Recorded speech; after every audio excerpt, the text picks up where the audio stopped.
नमस्ते, मेरा नाम अनिल शारदा है और आप दी जर्नलिस्ट अड्डा देख रहे हैं। इसके पहले नालंदा में एक वीडियो रिकॉर्ड हो चुका है। इस साइड में जो दिख रहे हैं इनका नाम रजनीकांत है, पत्रकार हैं पिछले 12 सालों से नालंदा में। और इस साइड में जो हैं इनका नाम अभिमन्यु है। दिल्ली के IIMC से इन्होंने जर्नलिज़्म किया है।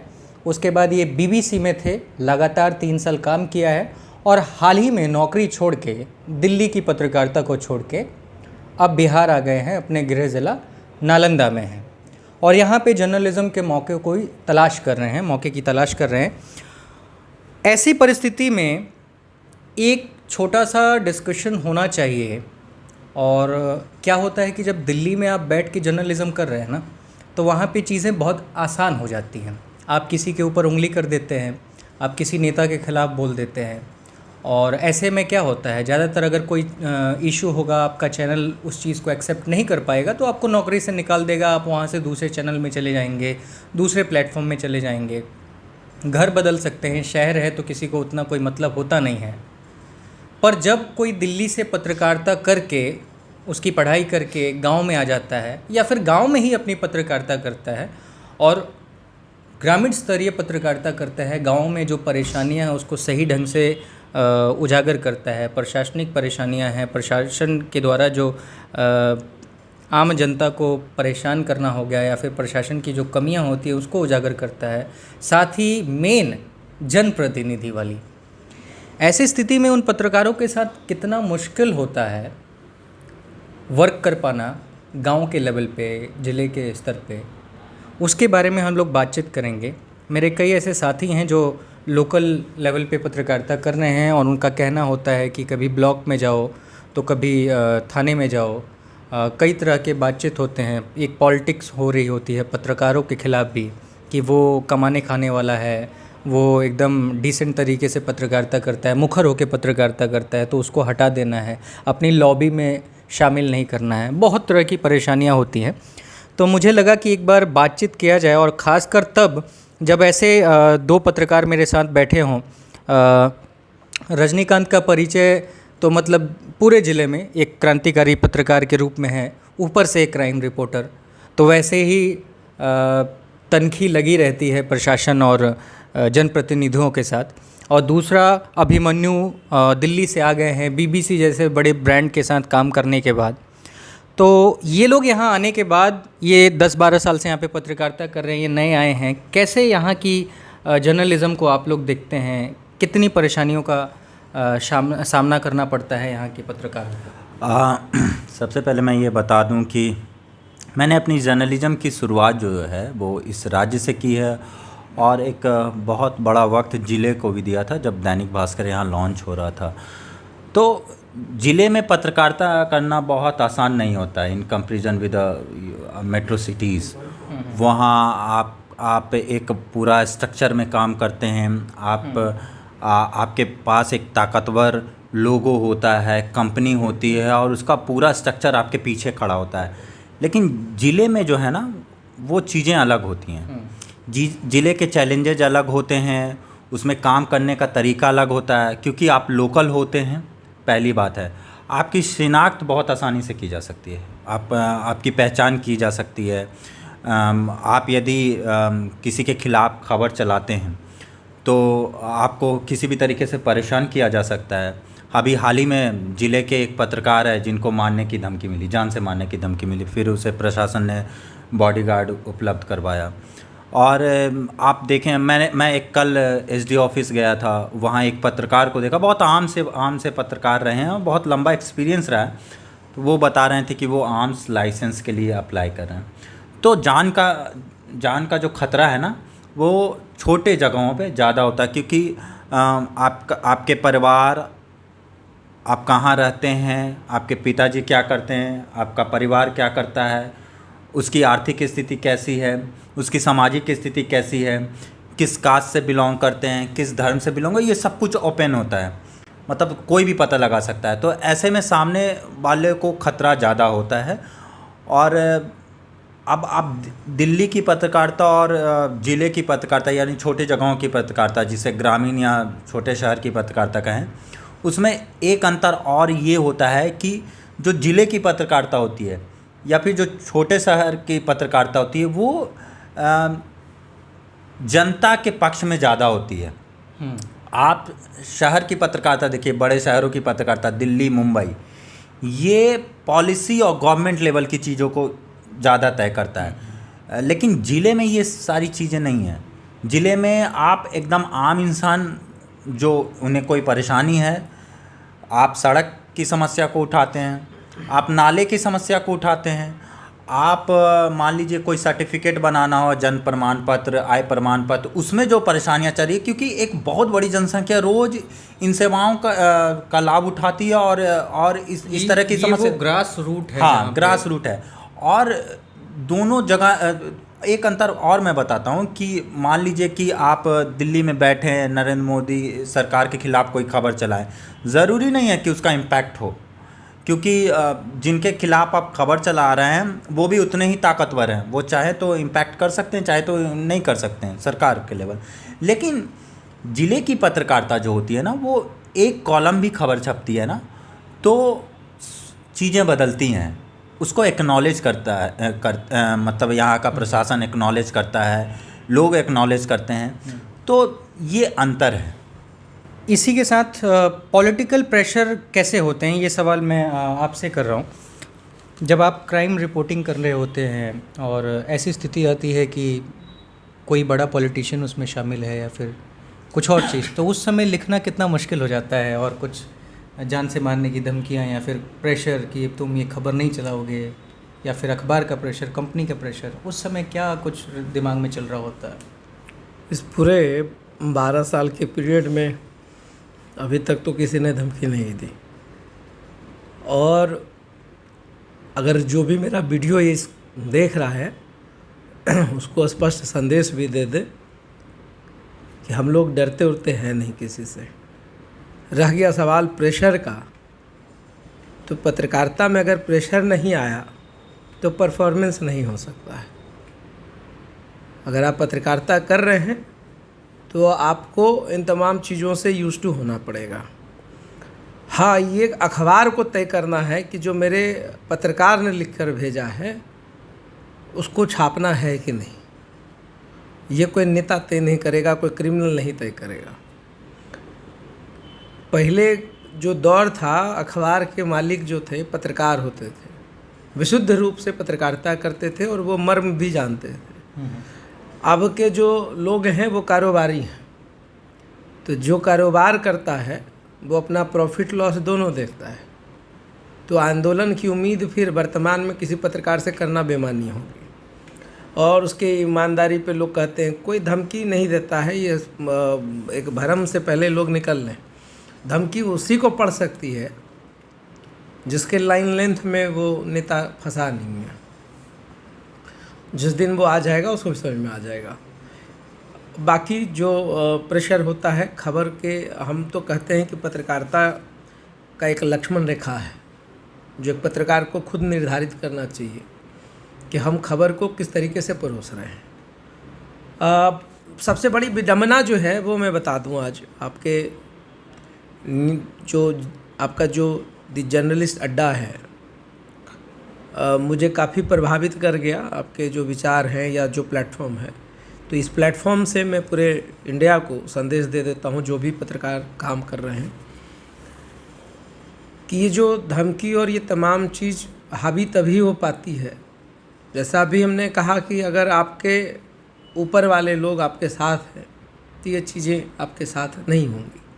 नहीं है तो कुछ भी हो सकता है, और कुछ भी में संभावनाओं को तलाशने की ज़रूरत है हर लोगों को। रह गया सवाल कि अब पूरे परिप्रेक्ष्य में पत्रकारिता में हम लोग क्या समझ पा रहे हैं। क्राइम में तो खास करके देखिए जो भी न्यूज़ है वो न्यूज़ है ना। हम सिर्फ एक इन्फॉर्मेशन पास आउट करते हैं पत्रकारिता में, हम संदेश देते हैं लोगों को, हम उनको आप कह सकते हैं कि उनको सूचना देते हैं। पत्रकारिता नहीं हो रही है, सूचना दिया जा रहा है। हत्या एक सूचना है। पत्रकारिता तो तब होती कि मेरे खबर का जो असर हो और उससे समाज प्रभावित हो और उसका कोई भला हो जाए। तो अभी मेरे ख्याल से अभी पूरे हिंदुस्तान में यही चल रहा है, सूचना चल रहा है। मोदी जी ने क्या कहा, एक सूचना है। अमित शाह ने कहा लॉकडाउन बढ़ाएंगे, ये एक सूचना है। तो सूचना और खबर में अंतर होता है, तो पहले इस चीज़ को लोग डिफाइन कर लें। और पहले जो था और अब का जो माहौल है उसमें ये जो धमकी और ये तमाम चीज़ें हैं, मेरे ख्याल से ऊपर वाले का कर में हमको तो कोई धमकी उमकी नहीं देता है, और अगर दे देता है तो उस खबर में और हम इंजॉय करते हैं कि कल देखते हैं फिर ये धमकी का असर क्या होता है।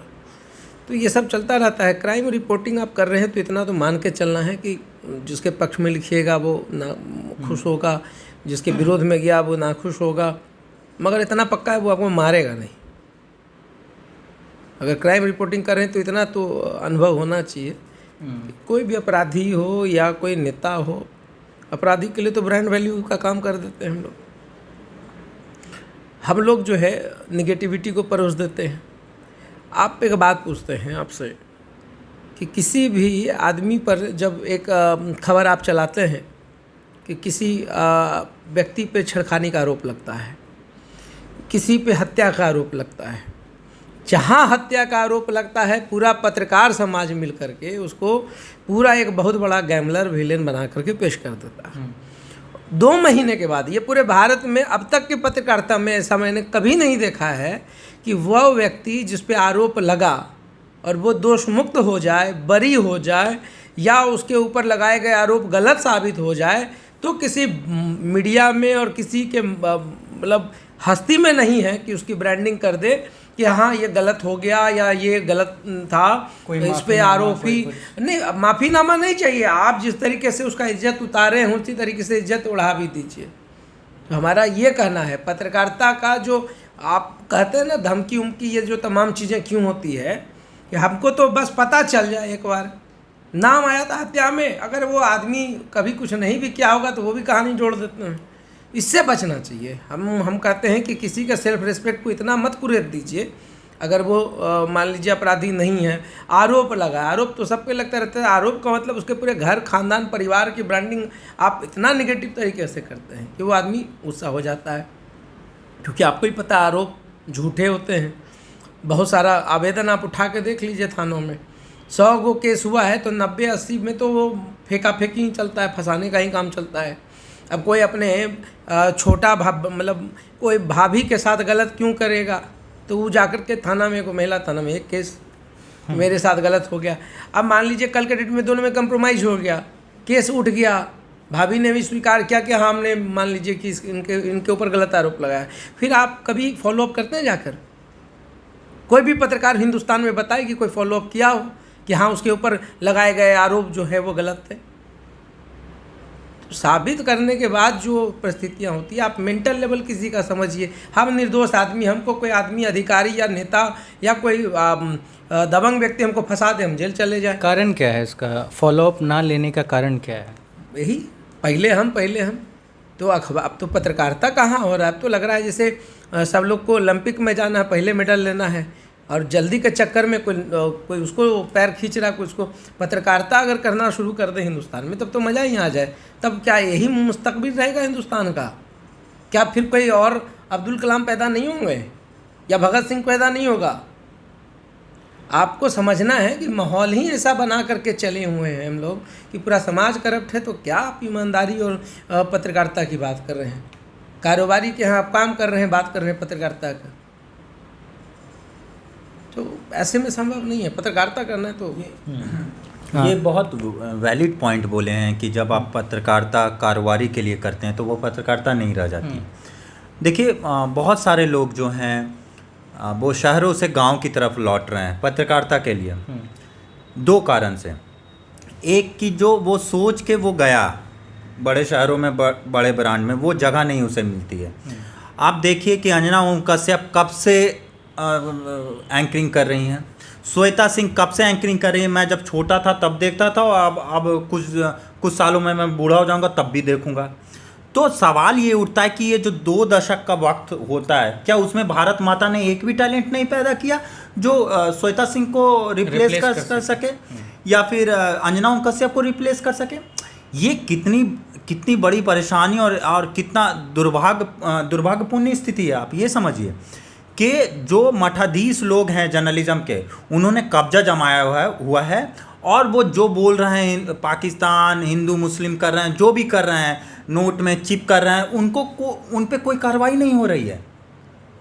अब जो जर्नलिज्म का जज्बा लेके हम जैसे लोग जब पहुंचते हैं बड़ी जगहों पे, तो क्या होता है भाई, फेवरिज्म आता है, कास्टिज्म आता है और बहुत सारी तमाम तरह की चीज़ें आती हैं। आप अंदर अंदर घुटने लगते हैं, भाई साहब हम तो जो मकसद से आए यहाँ वो तो पूरा हो ही नहीं रहा है, तो अब क्या करेंगे। तो अब द जर्नलिस्ट अड्डा बनेगा, बोलता है हिंदुस्तान बनेगा, या अभिमन्यु जैसा लड़का अपनी कंपनी खोलेगा क्योंकि वो कुछ अलग करना चाहता है। तो ये परेशानी है। दूसरी परेशानी क्या है भाई कि जब आप कारोबारी के लिए करते हैं जर्नलिज्म, तो जिलों की स्थिति बहुत ख़राब है।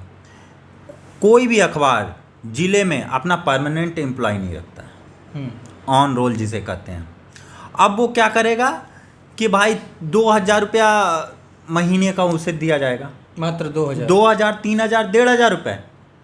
उसे एक टर्म वो लोग देते हैं, शायद मेहनताना, ध्यान नहीं आ रहा है मेरे को, वो एक टर्म देते हैं, हाँ कि भाई ये आपका मेहनताना हुआ, ठीक है, आपका कंट्रीब्यूशन का। अब आप सोचिए कि 1,500, 2,000 या 3,000 रुपये भी आज के ज़माने में 30 दिन की कमाई हो सकती है क्या। अब वो जर्नलिस्ट क्या करेगा अपने परिवार को चलाने के लिए, कोई खबर जहाँ से लेगा वहाँ से 500 रुपया लेगा, 1,000 रुपया लेगा, या कहीं से भी किसी तरीके से, मगर अब इस पे हाँ, तो उसमें क्या करेगा कि विज्ञापन लेगा। अब वो क्या करेगा, कंपनी उसको विज्ञापन का टारगेट देगा कि भाई आप 1,00,000 रुपया दीजिए तो 15,000 रुपया आपको देंगे। तो एक जर्नलिस्ट ज़िले में एक मार्केटिंग सेल्स भी करता है और जर्नलिज्म भी करता है। और ये स्थिति किसने पैदा की है? ये स्थिति बड़े लोगों ने पैदा की है, जो भोपाल में बैठा हुआ है, जो कानपुर में बैठा हुआ है, जो दिल्ली में बैठा हुआ है। तो आप जर्नलिज्म की स्थिति को समझिए कि ज़िले में पत्रकारिता करना कितना मुश्किल है, और जहाँ उनको सैलरी भी नहीं मिल रही है और तमाम तरह की चीज़ें करनी पड़ती है। क्या कह रहे थे आप? हम बस इसमें एक ही पॉइंट ऐड करेंगे, हम बहुत सहमत हैं इनकी बातों से। कुछ संस्थान है, बहुत अच्छा है, सब कुछ है, सैलरी है, और ये जो कॉन्सेप्ट चलता है पूरे ये में, जैसे 500 और 1,000 की बात होती है। अब बंदा अगर पत्रकारिता कर रहा है तो इनफॉर्म्ड वे में हर जगह पर चलता ही है। ऐड तो आपको लाना ही तो मजबूरी है, आपको लाना ही है। तो मेरे ख्याल से कि चलिए कुछ समाज का अहित ना कर रहा हो और अपने टैलेंट के हिसाब से अगर कोई अपना घर चला रहा हो और इस रूप में कि समाज में उसका कंट्रीब्यूशन है, तो समाज के लिए वो पत्रकारिता कर रहा है, तो समाज से अगर उसको मेहनताना भी मिलता है तो वो मेरे हिसाब से गलत नहीं है। नहीं तो समाज से देखिए, यहाँ पे मैं एक सवाल जोड़ना चाहता हूँ। मैं एक वाक्य आपको सुना दूँ। पिछले 2019 में नवंबर के महीने में मैं इलेक्शन कवर करने गया था झारखंड में। लोहरदगा एक विधानसभा सीट है, रांची से कोई 60-65 किलोमीटर दूर। वहाँ पे मैं घूम रहा था, एग्जैक्ट मुझे पंचायत और वो ब्लॉक मुझे याद नहीं है।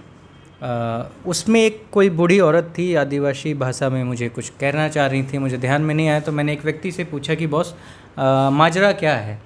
तो उसने मुझे बोला, अरे साहब ये क्या पत्रकार लोग आते हैं, ऐसा वैसा होता है, यहाँ के जो स्थानीय लोग हैं वो जो पत्रकार हैं वो इनका खबर चलाने के लिए पैसा मांगते हैं। मैं बोला साहब मुझे मुद्दा बताइए कि क्या है, मैं बातचीत करता हूँ।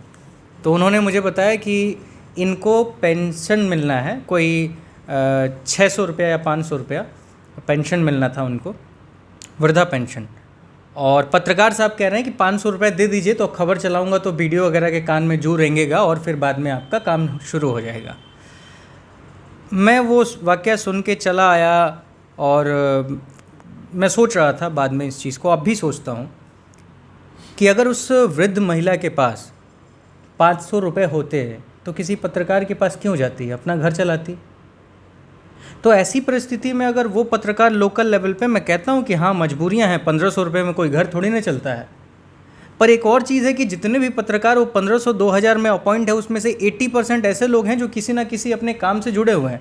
और बिहार में तो ऐसे हालात है कि जितने भी प्रखंड स्तरीय वो शिक्षक हैं वो ज़्यादा लोग इसमें पत्रकार हैं। अब बताइए कि अगर कोई एक शिक्षक पत्रकार बन जाता है, अपना शिक्षा देने के काम के बाद आके और फिर ब्लॉक में जाए, पुलिस मुख्यालय में जाए या पुलिस स्टेशन में जाए और वहाँ से कोई ऐसी खबर लेके आए या फिर पंचायत के मुखिया के लेवल का कोई खबर लेके आए, तो बिहार में तो आप जानते हैं नियोजित शिक्षकों वाला पूरा मुद्दा है। पंचायत स्तर पे मुखिया जी ने अपॉइंट करके रखा है एक टीचर को, तो उसको भी मालूम है कि मैं कितने के लायक हूँ और मुखिया जी को भी पता है कि कितने के लायक है। तो इन केस अगर वो कोई ऐसी खबर करता है तो उसको भी प्रेशर रहता है कि मोर्चा खुल जाएगा ब्लॉक डेवलपमेंट ऑफिसर से और नहीं तो मुखिया से। ऐसी स्थिति में वो क्या करे? ऐसी स्थिति के पत्रकारों को रखने से भी क्या फ़ायदा? वहाँ से भी ले रहे हैं और यहाँ से भी ले रहे हैं। तो ये मैं समझना चाहता हूँ कि कितना मैं सही हूँ, जो मैं थोड़ा बहुत जाना हूँ, और आप लोग इस पर क्या राय रखते हैं अपनी? बिल्कुल सही बोले, 200% हम सहमत है।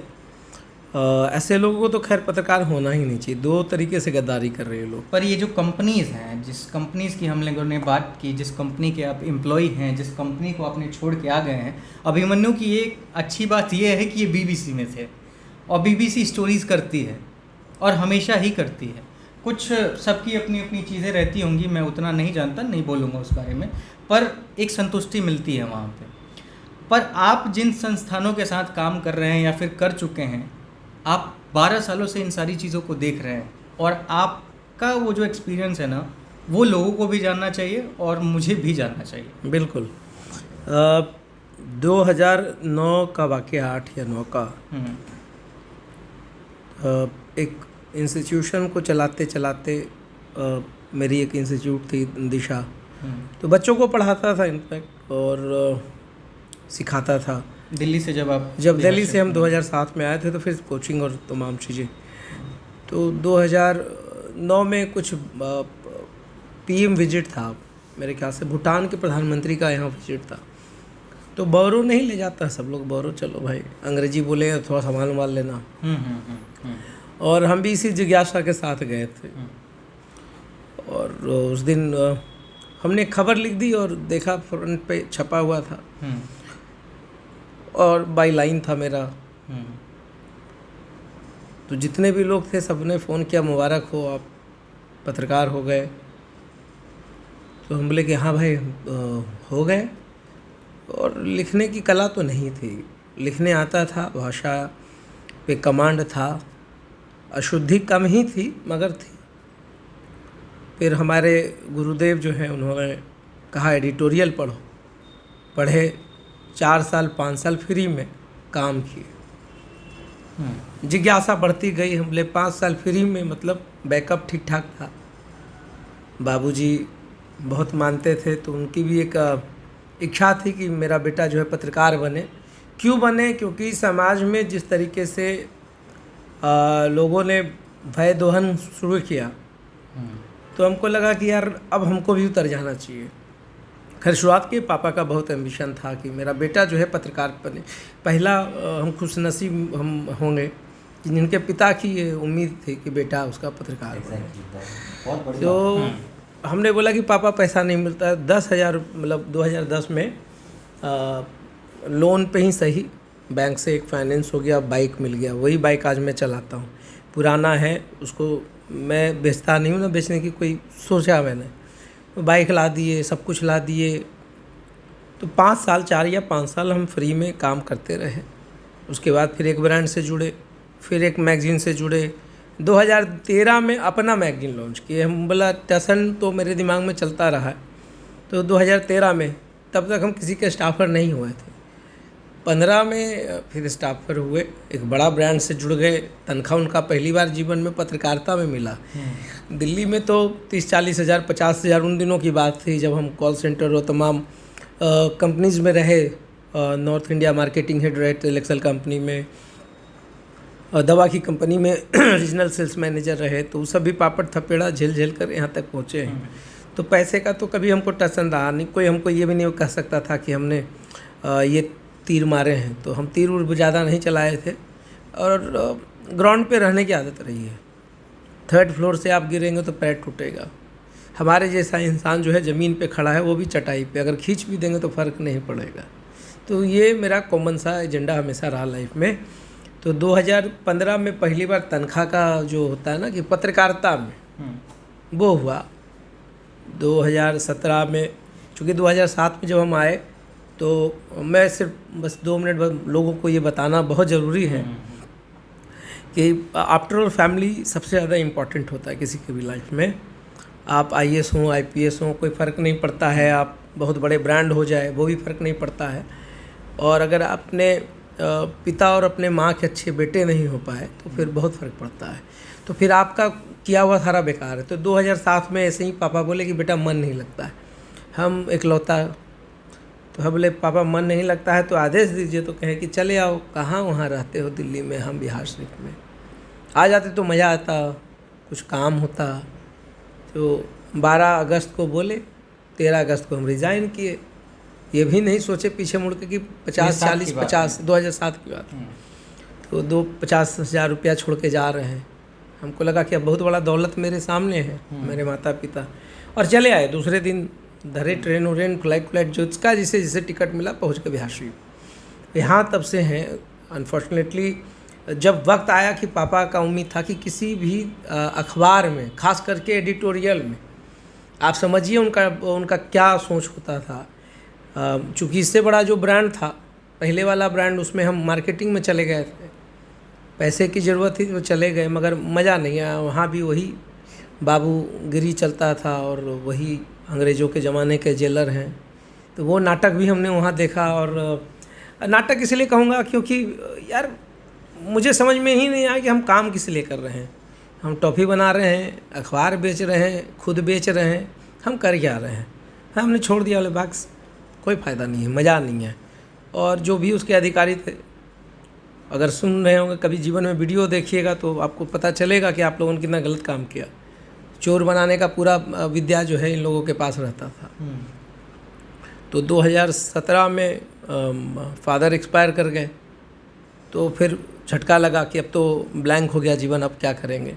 फिर हमारे जो गुरुदेव हैं फिर उन्होंने संभाला और आज जिस जगह पे हम काम कर रहे हैं उनकी देन है कि उन्होंने हमको एडिटर के सामने लाकर बैठा दिया।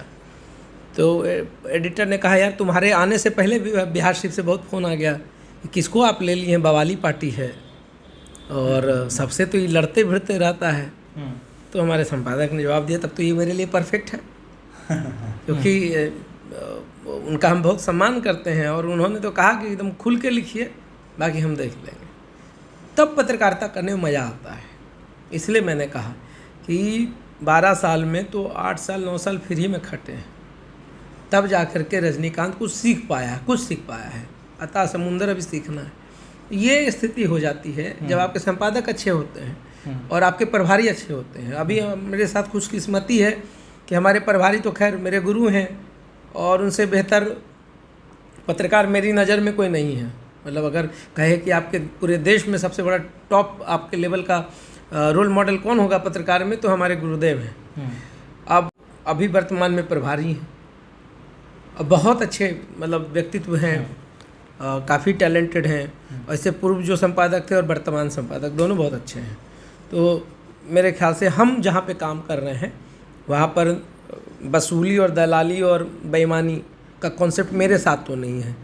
जिनके साथ बीता है उन्होंने अपनी कहानी सुनाई और मुझे मैं 200% उनके साथ हूँ। ये सही में उनके साथ हुआ होगा, क्योंकि ये इंडस्ट्री ही बहुत अजीब सा है। तो पहले था कि हम छपते थे बाज़ार में तब बिकते थे, अब हम पहले बिकते हैं तब छपते हैं। तो आपको सोचना पड़ेगा कि हम चले कहाँ गए हैं। लेकिन फिर से मैं हमारी जो पुरानी बात थी कि ये जो जिस तरीके से सरकारी एम्प्लॉइज़ को पत्रकार बना दिया जाता है, आप एक्स्ट्रा काम नहीं, वो नहीं होना चाहिए। वैसी परिस्थिति में मतलब कैसे कोई खुल के लिखेगा, क्या कुछ करेंगे। तो हम तो अभी बोले आपको कि ऐसे लोगों को तो रखना ही नहीं चाहिए पहला। और ये रख भी तो यही लोग हैं जो कंपनीज हैं, जो प्रिंट्स हैं, चाहे हाँ वही तो बोले कि प्रिंट वाले हों चाहे वो इलेक्ट्रॉनिक्स वाले हों, वैसे लोगों को तो रखना ही नहीं चाहिए जिसको पत्रकारिता का मतलब उससे कोई लेना देना नहीं है। 9 साल जब हम 8-9 साल बिना पैसा का क्यूरियोसिटी में इतना बड़ा ब्रांड बनने की कोशिश करने लगे कि थोड़ा बहुत लोग पहचाने, तो ऊपर वाले का दुआ है कि सब लोग पहचानता है। तो ऐसे टीचर तो एक तो ये जो जितने भी टीचर अब क्या लिखेंगे, तो क्योंकि देखिए पंचायतों की जो परेशानियां हैं ना वो नहीं मिल पा रही हैं। और मैं फिर बोलूँगा आपको, ऐसा कोई परेशानी अखबार में नहीं दिखता है। आप टॉप फ्रॉम राइट आप चले जाइए टॉप टू बॉटम, हम दावे के साथ कहते हैं कि पूरे बिहार में गांव की कहानी नहीं छपती है, कारण किसानों की कहानी नहीं छपती है। कारण कुछ नहीं है, ये टीचर वीचर नहीं है। कारण जो है आपको स्पष्ट बता दें, ये नीति है, नीति है। हर प्रखंड में वो है। आप कहता है कि जब आप मुंह खाता है तो आँख लजाता है, जब आप पैसा ले लीजिए तो हाथ भी तो लजाएगा, और नहीं ला जा रहा तब तो आप ठीक है जगह पे काम कर रहे हैं। जैसे देखिए, मैं आपको एक अपना एक्सपीरियंस शेयर करता हूँ। 12वें ज़िले में हम लोग, मैं समस्तीपुर गया। समस्तीपुर में एक पुरुषोत्तमपुर अनु पंचायत है। उस पंचायत में एक पैक्स अध्यक्ष हैं। वो पैक्स अध्यक्ष 73 किसानों की लिस्ट बनाते हैं। 2019-20 में सहकारिता विभाग के वेबसाइट पे वो पड़ा भी है, आप भी चाहें तो चेक कर सकते हैं। वहाँ के एक लोकल अखबार के पत्रकार हैं, जो बिहार में अखबार बड़े पैमाने पे काम करता है, बड़े पैमाने पे उसके पत्रकार हैं। यशवंत चौधरी नाम है, वीडियो ऑलरेडी यहाँ पे मौजूद है हमारे चैनल पे, कोई भी देख सकता है। तो उन्होंने एक पूरा स्कैम निकाला। उस जो बंदा है, पैक्स अध्यक्ष है, उसने 73 किसानों में से कई ऐसे किसान हैं जिनके पास 5 कट्ठा ज़मीन नहीं है, और उनके नाम पे 200 से लेके 400 क्विंटल धान और गेहूं की खरीद हुई है, और overall 418 metric ton 88 metric ton की खरीद हुई है। उसका पैसा आ भी गया है। इन सारी चीज़ पेपरों पे हो रही हैं। कुछ चीज़ें वो गोडाउन में है, लेकिन बाकी सारी चीज़ पेपरों पे और धन की उगाही हो रही है।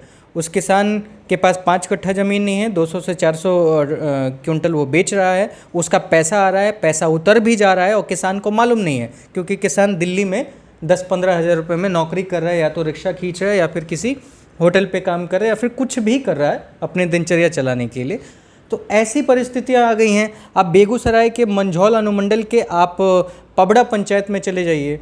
उस पंचायत में ऐसा है कि एक पंचायत में 28 ऐसे लोग हैं जो मर चुके हैं 2017 में अप्रैल महीने में, मई महीने के 8 तारीख तक, जो तब के BDO साहब ने सिग्नेचर किया है, पूरा कागज़ है कि 28 लोग मर चुके हैं जिनका राशन कार्ड है। उनका 2020 अप्रैल तक राशन उतारा जा रहा है, वो भी तब जब बायोमेट्रिक सिस्टम हो गया है। इसके बारे में कौन छापेगा, कौन लिखेगा? ये बिल्कुल ये समस्याएं हैं। हाँ। मैं मानता हूँ, और आज भी है। जो भ्रष्टाचार है ना, वो बहुत लोकल लेवल तक है, और पत्रकारों की बड़ी जिम्मेदारी हो जाती है कि इसे उद्घाटन करें। लेकिन अब जो स्थिति है ना, खासकर बिहार में, केंद्र की बात अलग है, मैं बिहार की बात करूंगा क्योंकि हम बिहार में बैठे हुए हैं। ये अखबार के मुख्यालय से आदेश आता है कि अब जिले में भी प्रशासन के खिलाफ निगेटिव खबरें नहीं चलेंगी। आप देखिए कि इतना बड़ा क्राइसिस आया कोरोना का, रुला देने वाली तस्वीरें आईं जो नेशनल मीडिया में छाई रहीं। क्या आपको लोकल अखबार, किसी भी लोकल अखबार के फ्रंट पन्ने पे वो तस्वीरें दिखी जिसमें वो एक व्यक्ति रोता हुआ फ़ोन पे बात कर रहा हो, या कहें कि स्टेशन पे भूख से मर गई महिला की तस्वीर? वो नहीं दिखी। हर दिन अखबार में आपको नीतीश कुमार ने ये कहा, आज अखबार में ये छपा हुआ है कि नीतीश कुमार नई औद्योगिक नीति लाएंगे, और लोग और लोगों को रोजगार देने का काम करें। तो 15 साल से आप क्या कर रहे थे भाई? अब चुनाव आ गया और 15 साल ख़त्म होने जा रहा है, और आप राग अलाप रहे हैं कि उससे पिछले 15 साल जो लालू राज था उससे कंपेयर कर रहे हैं। आपको 15 साल इसलिए नहीं दिया गया था। अब मैं आता हूं कि जो दिल्ली में बैठ के पत्रकारिता क्या हो रही है। मैक्सिमम जो पत्रकारिता हो रही है वो कोट अनकोट जर्नलिज्म हो रहा है। अब BBC की बात कर रहे थे कि बहुत बेहतर काम करता है। मैं तो वहाँ रह के आया हूँ। बेहतर जो काम करते हैं ना, वो कुछ लोग होते हैं जो बहुत करीब होते हैं संपादक के, और उन्हें एक बहुत संसाधन मुहैया कराया जाता है, उन्हें बहुत वक्त दिया जाता है। लेकिन हम जैसे पत्रकारों को क्या कहा जाता था कि भाई ये मुद्दा है और इससे आप 4 जर्नलिस्ट से बात कीजिए। आप देखिए BBC के वेबसाइट को आप खोलिए और देखिए कि कोई भी बड़े मुद्दे पे 4 पत्रकार से बात करेंगे, 3 पत्रकार से बात करेंगे, और वो स्टोरी लिख देंगे। कोट अनकोट जर्नलिज्म हो रहा है। मैं एक स्टोरी कल परसों 2-3 दिन पहले देख रहा था कि क्या दिल्ली सरकार के अस्पतालों में, दिल्ली के अस्पतालों में, सरकारी अस्पतालों में स्थितियां बहुत बिगड़ गई है क्या? उसमें भी कोट अनकोट जर्नलिज्म चल रहा है। आपको ये स्टोरी करने के लिए विजिट करना होता है, लोगों से बात करनी होती है, उसमें कोई भी पेशेंट से बात नहीं किया होता। तो अब ऐसा क्यों हुआ और क्यों हो रहा है? सब कुछ हिट्स वाला सिस्टम आ गया आज, कि अब बीबीसी को भी हिट्स चाहिए, चाहे कोई भी ऑर्गेनाइजेशन हो, वो बीबीसी अब पीछे नहीं रहा। बीबीसी भी अब हिट्स के मामले में अपने आप को आगे करना चाहता है। आप देखिए कि प्योर न्यूज़ वेबसाइट होने के बाद भी वामपंथियों वाली कविता, कहानियाँ, ये सब चलते रहती है। परेशानी ये है कि आप कविता कहानी का प्लेटफॉर्म नहीं है ना, आप न्यूज़ का प्लेटफॉर्म है, तो आप उस पर न्यूज़ दीजिए। आप कहेंगे कि हम इन्फोटेनमेंट है साहब, तो आपको लोग इन्फोटेनमेंट के लिए नहीं जानते हैं लोग, लेकिन अब जो संपादक लेवल हैं उनकी पसंद है तो उनके हिसाब से बीबीसी का प्लेटफॉर्म ही बदल दिया जाता है। ये चीज़ है। अब दूसरी चीज़ ये देखिए कि जब दैनिक भास्कर बिहार में लॉन्च हो रहा था तो वो बिना बिकी हुई पत्रकारिता करने वाला वो बैनर लगाते थे कि भाई नो पेड न्यूज़ और ये और वो, हम बिकी हुई पत्रकारिता नहीं करते हैं। वो तब तक था जब तक सरकारी डिपेंडेंट ऑन पब्लिक। हाँ, नहीं, वो ये लिखते थे कि आप जो आज तक जो खबर पढ़ रहे थे, चाहे वो उसके जितने भी कॉम्पिटिटर रहे, हिंदुस्तान, दैनिक जागरण, वो सब बिकी हुई खबर देते हैं, हम नहीं आपको देंगे। तो वो स्थिति उनकी तब तक थी। मैं भी काम करता हूँ, उस समय एम्प्लॉय था, तो तब तक थी जब तक वो सरकारी जो विज्ञापन के लिए इम्पैनलमेंट होता है ना, उसमें नहीं उनका नाम आया था। मैंने भी स्कॉलरशिप स्कैम यहाँ का भंडाफोड़ किया था, जिसके बाद कम से कम करोड़ों बच्चों को ऑनलाइन फी ट्रांसफ़र किया जाने लगा। पहले हाथ कैश दिया जाता था। तो जैसे ही आप सरकारी विज्ञापन में इम्पैनल होते हैं, उसके बाद आपकी सारी पत्रकारिता हवा हो जाती है। आप देखिए कि बिहार में पिछले दिनों पत्रकारों का कत्लेआम हो गया, ज़िले के दफ्तर बंद कर दिए गए और बंद किए जा रहे हैं, और पत्रकारों को ये कहा जा रहा है कि जो टीम है उसको ख़त्म कीजिए, और 1-2 लोग मिलकर काम करेंगे और वो अपना मोबाइल से खबर भेजेंगे। तो आप ये देखिए कि पूरा स्ट्रक्चर जो है ना पत्रकारिता का कोलैप्स हो रहा है। अब ये अपॉर्चुनिटी है हम जैसे, आप जैसे या रजनीकांत जैसे लोगों का, कि इस अपॉर्चुनिटी को कैसे भुनाएं और जो पत्रकारिता सही में है उनको हम लोग कैसे आगे लाएं। अब इसमें ये समस्या होगी कि भाई इकोनॉमिक मॉडल क्या हो, तो इकोनॉमिक मॉडल हमारा छोटा होगा, लेकिन हमें ये तय करना होगा कि वो इकोनॉमिक मॉडल बहुत ही फेयर हो, कि हम किसी से विज्ञापन लें और उससे बहुत प्रभावित हुए बिना ही हम उनको खबर पहुंचा सकें। तो ये कुल परेशानियां हैं, परिस्थितियां हैं जो जर्नलिज्म में गुजर रही हैं। काम करने का उतना फ्रीडम नहीं है, और अगर कोई काम करने की कोशिश करता है तो प्रेशर ऐसे कि आपको आपकी नौकरी से हाथ धोना भी पड़ सकता है। रूरल यानी कि ग्रामीण क्षेत्रों में जो जर्नलिज्म की स्थिति है वो भी बहुत दयनीय है।